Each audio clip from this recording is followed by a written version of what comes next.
Se encuentra el secretario de Planificación, Pavel Muñoz. Bienvenido por estar en este espacio. Quisiéramos conocer y vamos a tratar los temas relacionados a los tratados bilaterales de inversión.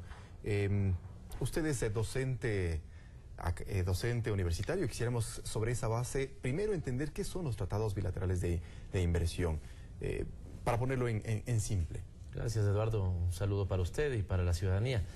Los tratados bilaterales de inversión son un mecanismo jurídico que tiene el propósito, entre comillas, de buscar seguridad jurídica para la movilidad del capital.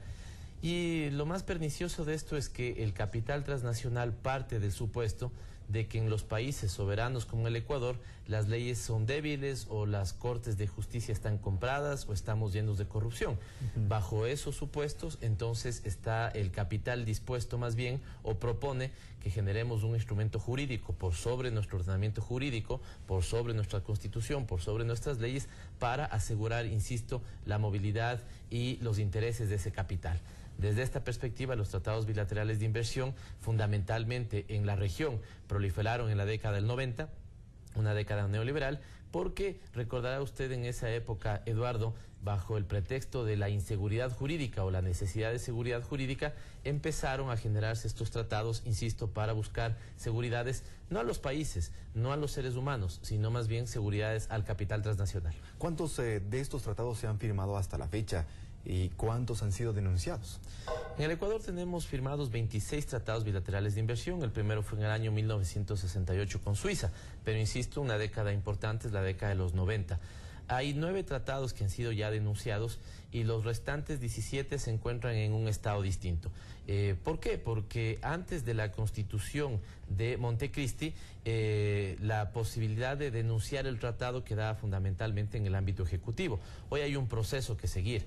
Hoy ese tratado primero tiene que ser analizada la constitucionalidad o no, es decir, pasa por la Corte Nacional, pasa por la Corte Constitucional, luego va a la Asamblea para que sobre esa base determine si cabe o no cabe la denuncia o la vigencia del tratado, y finalmente el Ejecutivo sanciona, por ejemplo, la denuncia del tratado. Así que los 17 están vigentes, pero en condiciones distintas. Algunos están denunciados y han pasado ya por la Asamblea, están listos para la firma del Ejecutivo, si así lo quisiera, y otros están con plena vigencia. Y a propósito, el presidente de la República también creó una comisión para que estudie, para que analice, para que audite todos estos tratados, y se presentará un informe. ¿Cómo va avanzando este trabajo? Hay un equipo de primera de lo que revisábamos un poco quienes están conformando. Permítame empezar por lo último, Eduardo. El tiempo que nos tomó fundamentalmente en las EMPLADES estructurar ese que es un equipo de primera. Son 12 comisionados, 4 vienen del gobierno, 4 son expertos internacionales y 4 son expertos representantes de la sociedad civil. Y tenemos básicamente los expertos, los mejores expertos de América Latina y el mundo trabajando en esta comisión. La preside Carlos Gaviria, él es colombiano, fue candidato a la presidencia, fue presidente de la Corte Constitucional colombiana. La vicepresidencia está en Cecilia Olivet, mujer uruguaya, experta en el análisis de los tratados bilaterales de inversión. Tiene un texto famoso que se llama Cuando la justicia es un negocio. Bueno, tenemos a argentinos como Guglielmino, tenemos a gente de Paraguay como el doctor Ruiz. En realidad, como le digo, son 12 miembros de altísimo nivel, fundamentalmente los que vienen de fuera. ¿Y cómo van avanzando precisamente con este análisis, con ese trabajo que ha encomendado el presidente de la República? El día martes fue la tercera reunión. La primera fue muy formal, la segunda nos pusimos de acuerdo y empezamos a recabar información, y en la del día martes se empezó a revisar los productos de 3 grupos de trabajo. Nos hemos organizado en 3 grupos de trabajo. El primero analiza cómo se generaron los TBIs, sus condiciones geopolíticas, cuáles son las cláusulas que se repiten entre los TBIs, cuáles son cláusulas lesivas que no se ajustan al ordenamiento nacional. El segundo tiene que ver con un análisis de casos. No solamente tiene el propósito la comisión analizar los TBIs, sino también los arbitrajes generados por esos TBIs.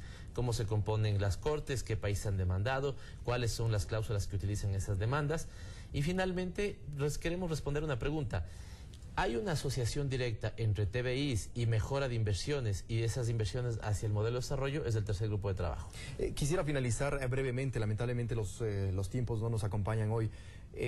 Cuando tuve la posibilidad de encontrarme con una estudiante ecuatoriana que está en Alemania, decía que su tesis está encaminada a tratar justamente los tratados bilaterales de inversión, pero que no existía suficiente bibliografía para contrarrestar lo que desde la defensa del capital se hacía.